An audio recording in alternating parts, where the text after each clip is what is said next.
my name is Mia. I will be talking about plant communication for my oral communications course by Allie Hendrickson. This is for Kirkwood Community College. I will be referencing my work cited by the Biology Insights team, Ali Yang, Abdul Sami Hanano, and Carlo Dietrich. These are going to be for about plant communication in the network underground. This is scientifically known as the Wood Wide Web. This is a visual representation of plants scientifically known and categorized as Kingdom Plantae. These are classified as eukaryotic organisms that are multicellular, and they also are categorized by the ability to perform photosynthesis. That is going to be the action of converting solar energy into chemical energy, such as oxygen, which is what humans breathe. We also exhale CO2, which is what they also convert into energy as well. These plants can range from microscopic algae to large trees that you can see in everyday life. Just driving down the street, you'll see trees, and some of these trees could be connected through the Wood Wide Web. Trees are going to be essential for the ecosystem, like all members of the Kingdom Plantae. I would like to reference this diagram for the mycorrhizal network. This is going to kind of be a visual diagram for how plants communicate, because they communicate through pheromones, vibrations, frequencies, and they also communicate underground through that network. This is done by mycorrhizae, and they also produce mycelium, which is the vegetative fruit-like part of fungi, and they are composed of organisms known as hyphae.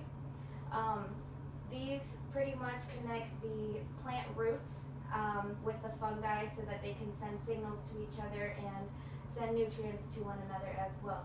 Plants also recognize their offspring, and they can send nutrients specifically to their offspring or take nutrients from other plants as well. One of my plants that I would like to reference is Dionea muscopula, also popularly known as the Venus flytrap. This is a carnivorous plant who attracts and baits their victims, known as flies.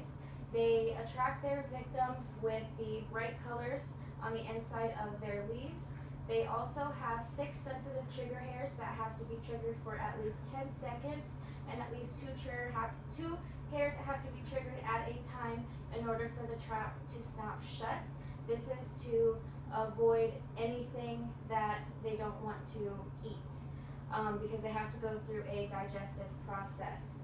I also want to talk about Mimosa pudica. This is also known as the sensitive plant. This plant is typically known for how sensitive it is because any environmental change, such as light, touch, water, and everything, can make this plant close.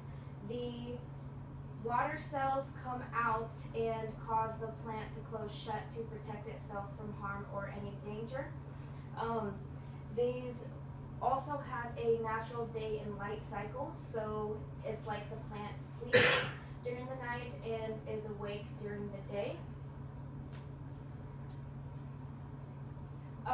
This is a diagram of why plant communication is essential for the ecosystem and how it can be beneficial to the environment.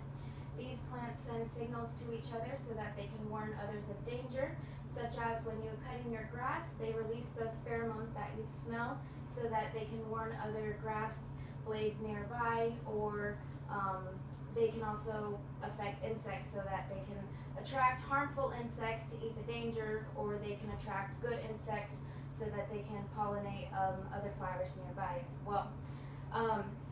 These are the roots that detect water sources, so that sometimes animals can see these roots and they know roots are going to where they find their sources. So some animals can follow these roots and find a natural water source.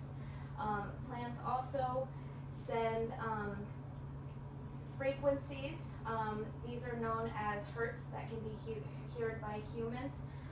Some plants can be heard doing some types of clicks and little sounds, and humans cannot hear them, but if you record them and heighten the frequency, these can be heard because plants do have a form of verbal communication. I also like to think that they're probably talking to insects or things nearby, since humans themselves can't actually hear them. That is the end of my presentation. My name is Mia. Again, thank you guys for listening. I appreciate your time. Thank you very much. Thank you, Mia.